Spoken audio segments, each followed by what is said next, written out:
Well, 2 weeks out from the running of the $2 million Eureka, and the slots are slowly being filled. Astute businessman Daniel Cordina is hoping third time lucky. I caught up with Daniel to discuss his pick.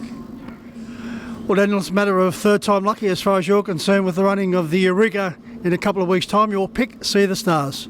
Yes, Mick. It's just we've been unlucky the first two years. We've had favourites on both occasions, and just on the night they weren't good enough. And hopefully, we See the Stars. We have better luck this year.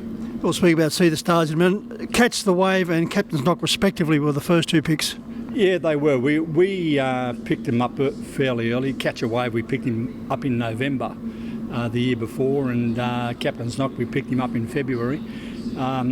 This year we decided to wait, and because I think the talent of 3-year-olds at the time wasn't there, and I thought, oh well, I think a 3-year-old is due to win one. So I thought we'll just wait and see. Then I waited after the Derby, and then I thought I'll leave it till Queensland, see what comes out of Queensland, and and that's led to our decision to leave it till the last minute.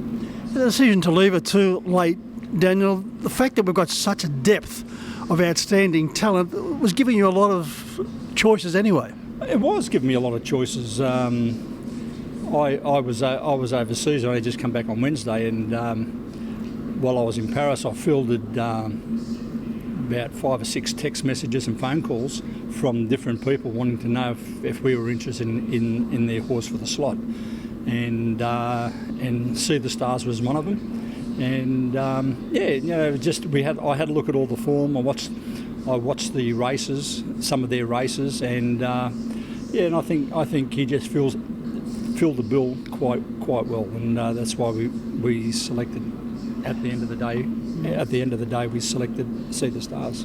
They would have all been good choices, but See the Stars, a very astute trainer, as we know, a legend, yeah. Jeff Webster. He's got a very big rep on this horse. Yes. After speaking to him, he sent me his bio while I was in Paris, and I had a good read of it, and then I watched a few of his races up in Albion Park, and I also went back as far as the Bathurst Gold Crown, and he was quite impressive. And the last thing that Jeff said to me in his last text was, "You won't be disappointed." He's had 18 starts, he's won 6 of them, he's been runner-up on 6 occasions, so he likes to be in the finish with 2/3. One thing about him that I like, Daniel, is I think this track is ideal for him. Well, Jeff said to me that he just loves Menangle, so and he's got a long straight to really chase anyone down that if he's got to sit on him. So hopefully they run along a bit, and he's sitting on them, and look, we'll know the answer in about 2 weeks. So. Well, the thing is, Daniel, there won't be any laughing, so they will run along. And the other point that I like about See the Stars is his versatility. That's right. Look, I don't know a lot about the horse, only what I've read from Jeff and what I've seen. I really haven't gone in depth with all the form. But I think out of all the horses that I was been talking about, he had the best credentials. Bernie Hewitt's horse, Royal's Crusader, he was probably the second best. But his form is hard to fault, Royal Cruiser, but apart from being trained by a legend, you've got a driver in Will Rickson who's just driving at the top of his game. Yeah. I think Will probably is maybe in the top 3 or 4 drivers in Australia at the moment. He's just driving tremendously. Actually, I saw Will tonight, and I said, "You happy?" And he's just jumping. He was jumping out of his skin. So it was good. It's good. He's a very good driver. Horn Player, one of your runners earlier in the night, very consistent horse for Brad Hewitt. Won a couple, then 3 times third, 3 times runner-up. Tonight, he's run a very good race again, Daniel. 5th, but to Kingman, beaten 6.5 metres. Yeah. Well, look, yes, he is a nice horse. We were hoping that he could probably run in the first 2 or 3. hopefully we've got our fingers crossed. He might jag a start in Len Smith Mile next week. Can he win it? No, probably not. But it'd be nice to have the horse in the race.